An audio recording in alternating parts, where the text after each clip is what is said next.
We've had the A9, we've had the A7R3, we've had the A7 III, we haven't had the A7S III. Let's talk about it. Now, I called out the specs of the A7 III before it was released, and I'm pleased to say that I nailed it. Oh yeah. So we're going to know quite a lot what's going on right now with the A7S III. It's going to have the same body, of course, as the A7 III and the A7R3. That means it's going to have the new Z battery, which is a nice thing. It's also going to have the same EVF and LCD as the A7R3 and the A9, which is a higher resolution than the A7 III. That is a given. What else is it going to have? 4K 60.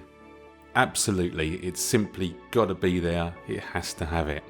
Now, a lot of you are talking about 10-bit and basically whether this camera is going to be offering 10-bit, and that is indeed an interesting question, because the codec that Sony uses is called XAVCS in these cameras, and that is their consumer line, and that is limited to 8-bit 420 in an MP4 wrapper.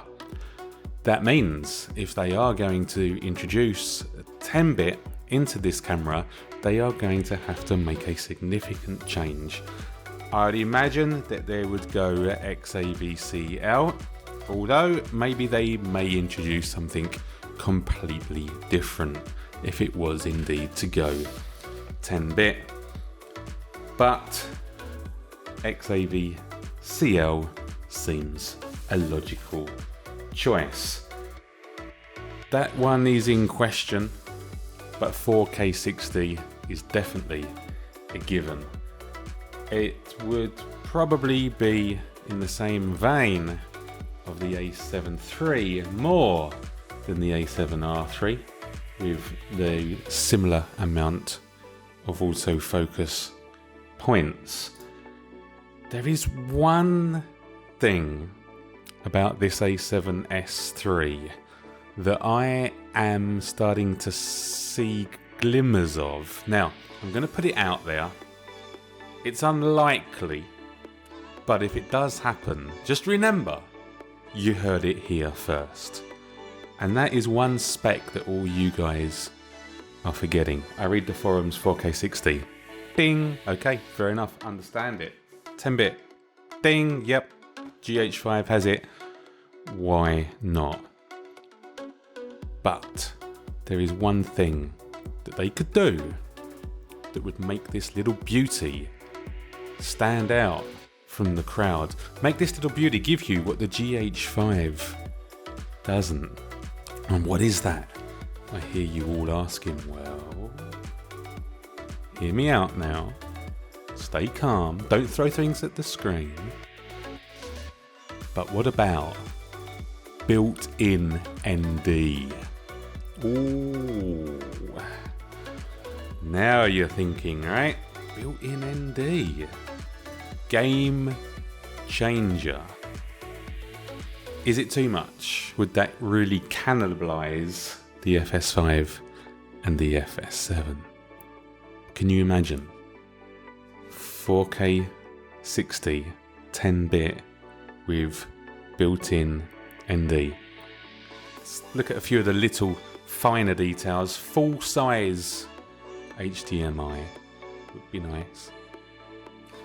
Well, you all want me to call it out, so I'm going to give you my best guess.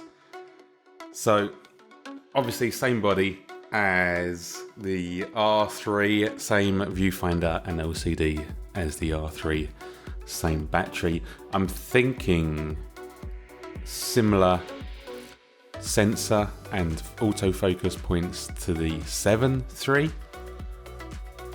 I'm thinking 8-bit with 10-bit possible to external recorder. 4K 60, absolutely 100%, and built-in ND. There's the wild card right there. So we shall see.